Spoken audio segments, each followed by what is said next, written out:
Un courant de barre pour la mise en place. Je place ça pour 2 joueurs, mais en ce moment, on a une mise en place qui est pour 2 joueurs et plus. Ben, 3 joueurs et 4 joueurs.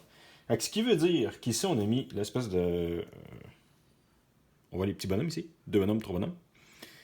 Le même principe ici. 2 bonhommes, 3 bonhommes. Puis pour toutes les autres petites tuiles ici, on a 4 dans les brunes, puis on a 4 dans les rouges.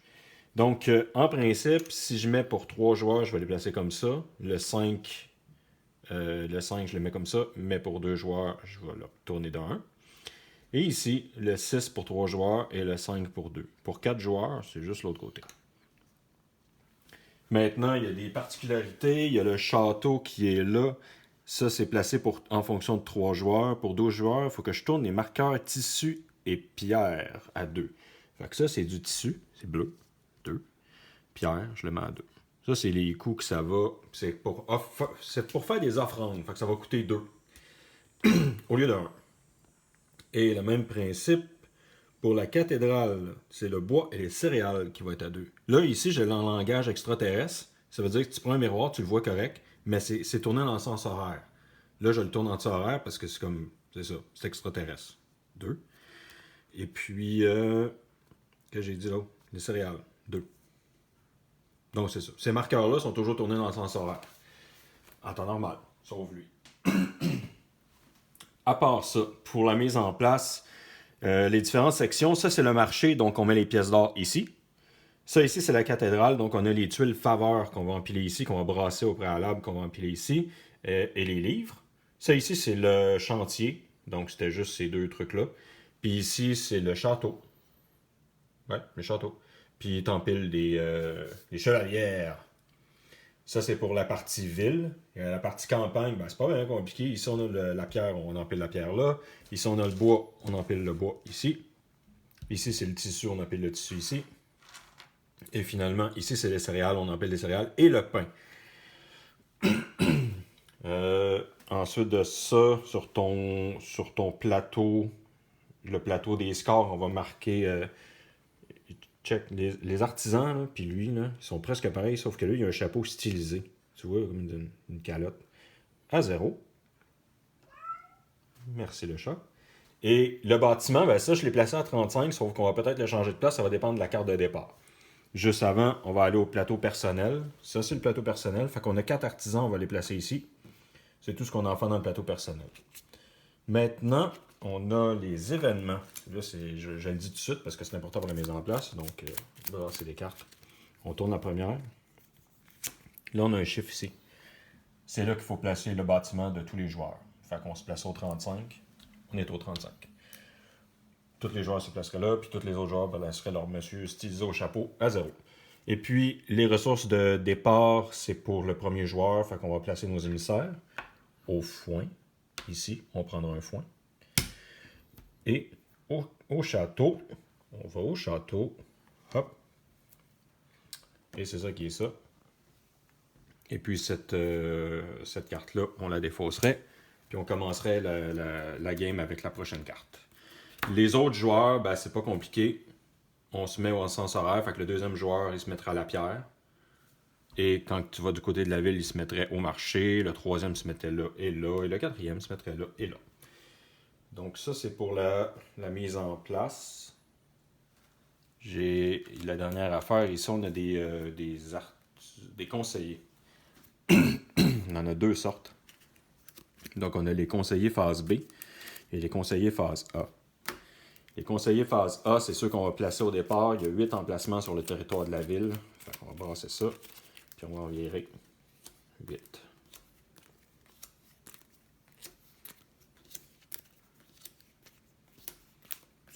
Les autres, on les met de côté, on ne les utilisera pas. Puis ceux de la phase B, on va les mettre là. Fait qu'aussitôt qu'il y en a un des 8 qui va être acheté, on va le remplacer par un de la phase B. Puis si on les a tous utilisés sur de la phase B, puis qu'on ne peut pas en remplacer d'autres, ben, les artisans vont se dire, les conseillers vont se diminuer de plus en plus, puis à un moment donné, il n'y en aura plus sur le plateau.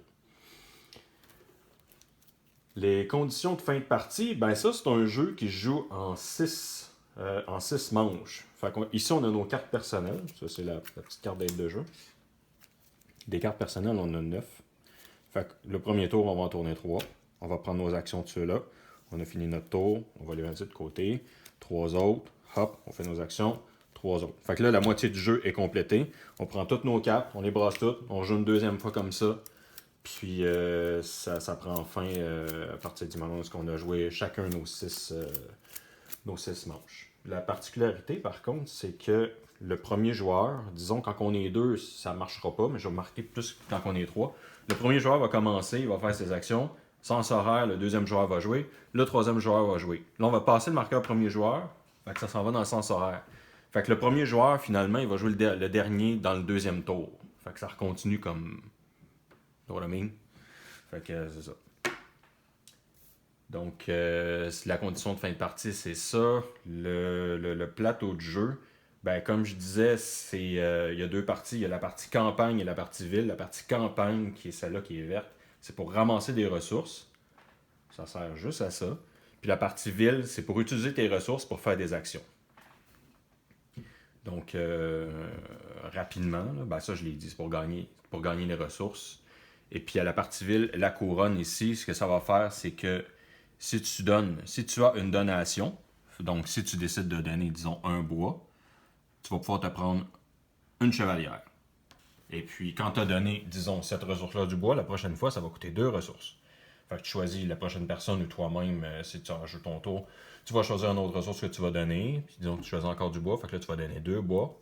Tu vas l'avancer, bien sûr, tu reprends une autre chevalière. 3, et puis après ça, tu vas tourner lui, et puis là, tu es rendu au petit bonhomme. Fait que là, la tuile, elle disparaît. Fait que c'est tout ça pour dire que c'est le même principe pour toutes les autres tuiles qui ont une espèce de truc pour tourner comme ça. Donc, eux autres aussi ont toutes une valeur imprimée. Eux autres aussi ont toute une valeur imprimée. Donc, à toutes les fois que tu donnes une ressource ou que tu fais l'action, tu vas tourner ça. Fait qu'ici, ben, tu peux le faire plusieurs fois, mais tu sais, au bout du compte, quand tu vas l'enlever la tuile parce que tu vas avoir atteint soit le E, ou si tu joues à 4, tu vas avoir atteint le bonhomme, le truc noir. Tu vas enlever la tuile, puis c'est ce qui va être imprimé qui va être bon. Fait que ça, on est à 4.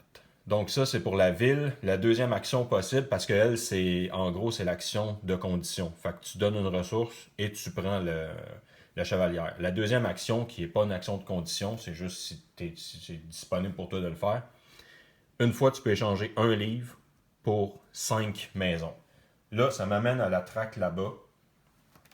Il y a 2 affaires dans ce jeu-là qu'on va augmenter pour les points de victoire. Tu as tes points de bâtiment. Fait qu'à chaque fois que tu vas avoir des cartes comme ça, ou des artisans que tu vas débloquer, ou des autres cartes de conseiller, ou peu importe quoi, on voit ces 3 points de bonhomme pour lui. Là. Disons que tu l'as. Fait que tu avancerais lui. Les autres, c'est les maisons. Fait que tu vas avancer ton marqueur maison. À la fin de la partie, c'est le truc qui est le plus loin qui va compter. Donc, pour nous, là, si on pense un peu à VNL, c'est le même principe. Là. C'est celui qui est le plus loin qui compte. Parce que tes bonhommes, ça, dans le fond, c'est le monde qui font partie de ta région, parce que là, t'es comme le souverain. Fait qu'ils ont une place pour vivre. S'ils n'ont pas de place pour vivre, ils sont pas contents. Ils comptent comme pas. Puis le même principe, si t'as trop de maisons puis t'as pas assez de monde, ben t'as des maisons qui servent à rien. Fait que... Bref, c'est le truc le plus loin qui compte. Donc ça, c'était pour lui. Ici, c'est le marché. Donc, l'action que tu peux faire, tu peux échanger une fois, toujours, pour des livres, pour avoir des affaires, des bonhommes de plus. Donc, si tu échanges un livre, 3 bonhommes, puis ça va continuer comme ça. Si tu en échanges 5 livres, tu vas pouvoir avancer de 21 sur ta piste là-bas avec ton bonhomme à casquette. Et puis, tu vas pouvoir échanger, si tu veux, c'est jamais obligatoire, c'est un ou l'autre, ou les deux, échanger une des 4 ressources pour une pièce d'or. Les pièces d'or servent à 2 choses. Des points de victoire à la fin. Je vais revenir. Et puis, pour acheter des couronnes. Puis, le même principe, les petites bagues servent à 2 choses. Des points de victoire à la fin s'il t'en reste, ou acheter des couronnes. La cathédrale qui est le même principe que le château, dans le sens que tu vas faire une donation. Fait que je vais pas partir celui de l'extraterrestre. Fait que tu fais une donation de tissu, boum. Fait que puisque tu as donné un tissu, puisque tu as fait une donation, tu vas prendre un livre. Plus 3 tuiles faveur. Tu vas regarder les 3. Tu vas choisir celle qui t'intéresse, puis les 2 autres, ben, tu vas les défausser. Fait que c'est pas... Ces tuiles-là servent juste quand que tu as ton émissaire à cette maison de cette tuile-là. Fait que la prochaine fois que tu vas aller à cette tuile-là, tu n'as pas besoin de faire une action quelconque, tu as juste besoin d'être présent. Tu peux échanger cette tuile-là contre, disons ici, c'était 5 points de maison. Fait que les tuiles comme ça sont toutes un peu faciles comme ça. Là. Que ce soit des bonhommes, des points de maison, des livres. C'est ça, des bonhommes. Des joyaux. Bon. Fait que ça, c'est pour cette tuile ici. Et la dernière qui est le chantier. Donc, tu as 3 actions disponibles. Encore une fois, tu peux tous les faire ou en faire aucune. La première action disponible, c'est échanger une pierre pour avoir 5 points de maison. Les petites maisons là-bas. Plus le marqueur qui est ici, il est rendu où? Fait que là, ça serait 4 bonhommes en plus. Fait que 5 maisons, 4 bonhommes pour une pierre. On le fait, on le tourne. Le prochain coup, ça sera 3 bonhommes. Ici, tu peux échanger 1 à 3 pains pour 5 bonhommes. Fait qu'à tous les pains que tu vas donner, ça va être 5 bonhommes. Fait que si tu en donnes 2, ça fait 10.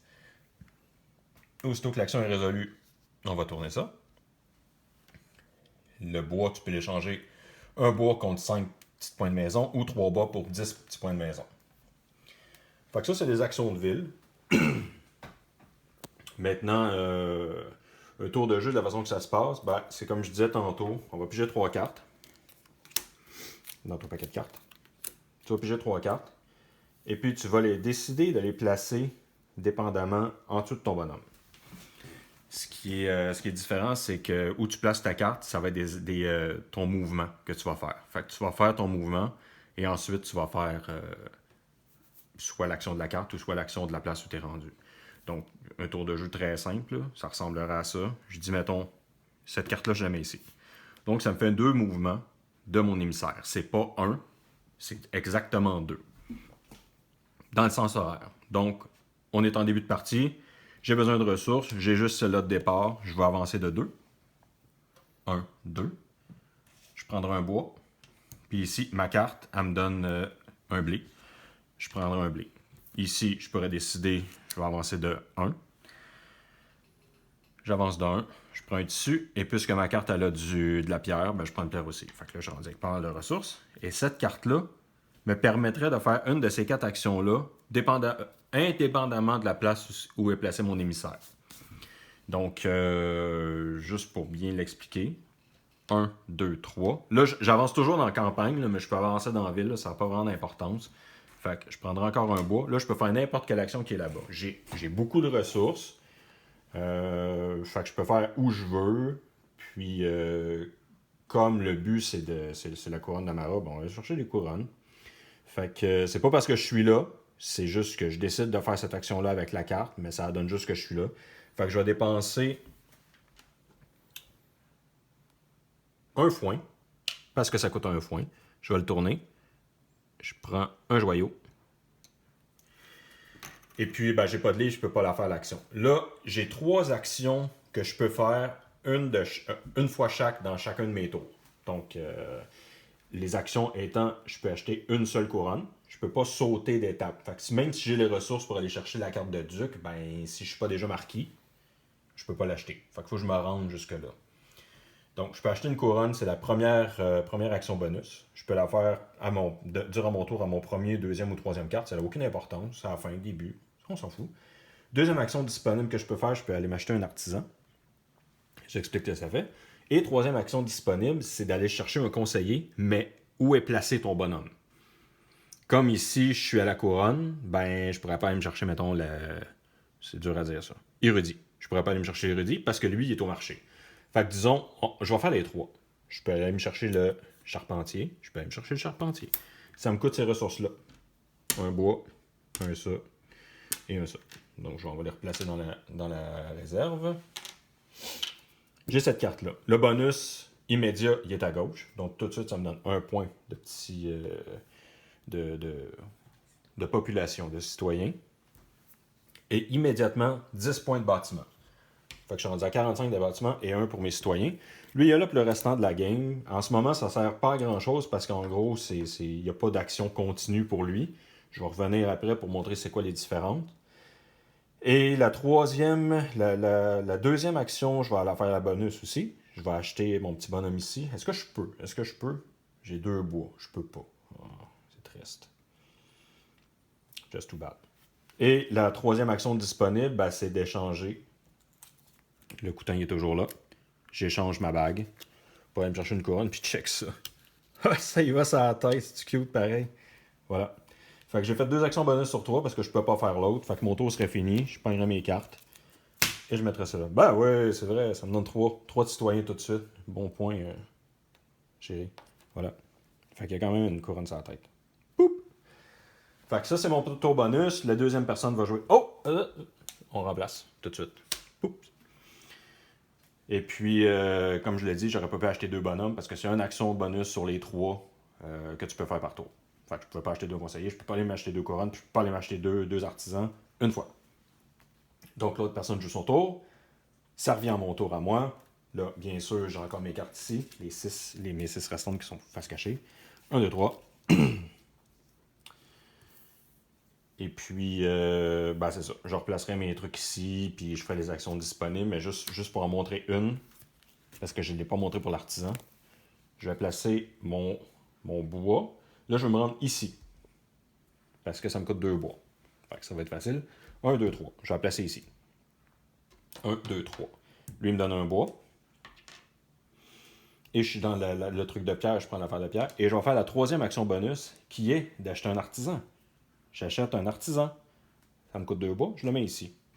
Qu'est-ce que ça sert à un artisan? Ben, c'est que maintenant, à partir de ce moment-là, j'ai un gars dans sa cabane que lui, il va m'aider. Fait que quand je vais aller chercher de la pierre, au lieu d'aller en chercher une, je vais en chercher 2.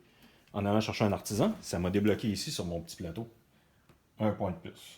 Fait que plus tu avances, plus ça donne des points. C'est bien le fun comme ça. Ouais. Maintenant, les cartes, ben ça, j'en ai déjà montré 3. Sur le restant des cartes, ben ça, dans le fond, c'est d'aller chercher un bois. Ça, c'est d'aller chercher un tissu. Ça, c'est d'aller chercher une chevalière. Et les 3 autres, ça, c'est un mouvement de plus, mais ça me permet de faire l'action en plus. Fait que si je décide d'avancer lui, mettons, je le place ici. 1, 2. Je peux faire l'action qui est là. Soit celle-là, ou les 2. Et puis, je pourrais même aller me chercher un conseiller, là, si je le décide. Et ensuite, je peux faire mes 2 autres pas pour aussi aller faire cette action-là. Donc, elle est quand même spéciale. Celle-là, dans le fond, c'est d'échanger une ressource contre une pièce ou 3 ressources, n'importe lesquelles, pour 2 $. Et puis celle-là, ben, ça va me permettre d'acheter soit un artisan à une ressource de moins de mon choix. Fait que si je voulais, là je peux pas en mon tour parce que je l'ai déjà fait, mais je pourrais aller m'acheter celle-là parce que je pourrais ignorer celle-là, puis il me reste encore une pierre. Fait que je pourrais aller l'acheter, mais comme je dis à mon tour, je l'ai déjà fait, je ne peux pas. Ou bien aller m'acheter un conseiller pour une ressource de moins. Donc ça, c'est nos cartes d'action personnelle. Et puis maintenant, les cartes de conseiller ben, sont assez bien expliquées, mais disons celle-là, si je l'achète, ça va me donner 2 points de bonhomme tout de suite. Et puis, ça va me permettre que quand je vais, là c'est le symbole de la cathédrale, si je fais une offrande, je vais pouvoir prendre un livre de plus. Fait qu'en temps normal, ça donne un livre. Là, j'en prendrai 2 si j'ai cette carte-là. Et on le voit ici, c'est un symbole continu. Fait qu'à partir du moment où je l'ai acheté, à toutes les fois que j'achèterai un livre, que je donnerai une offrande à la cathédrale, je pourrais prendre 2 livres. Ça, c'est à cause du symbole continu. On a le 1 fois. Fait que ça, c'est une fois par tour. Fait qu'une fois par tour, je pourrais décider d'échanger un tissu contre 2 petits bonhommes. Et puis, c'est ça qui est ça. Est-ce que j'oublie quelque chose? Le pain. Le pain. Donc, ici, pour mes actions, j'ai le choix entre prendre la ressource, qui est indiquée ici, ou échanger un blé contre un pain. Puis comme j'ai dit, le pain, il sert à ça ici. Uniquement à ça. Puis les livres, ben, ils servent ici et ici. Oups, non. Ils servent ici et ici. Et puis la dernière ressource, l'argent. L'argent peut être utilisé comme n'importe quelle ressource. Honnêtement, fais pas ça. C'est rare avoir de l'argent. Et puis les bagues, ben eux autres, ben, ça sert à augmenter ta couronne. Puis des points de victoire. À la fin du jeu, on va regarder le pion le plus loin. Et ensuite de ça, pour chaque tuile faveur, livre, argent ou pain que tu n'as pas utilisé, qui sont encore dans ta réserve, ou pour chaque lot de 2 ressources, c'est 1 point de bâtiment ou 1 point de citoyen, un ou l'autre. Et puis tu peux échanger aussi chaque bague contre 2 points de bâtiment, 2 points de citoyen, ou bien un mix des 2, un bâtiment puis un citoyen. Fait que celui qui est le plus avancé dans les jetons gagne la partie.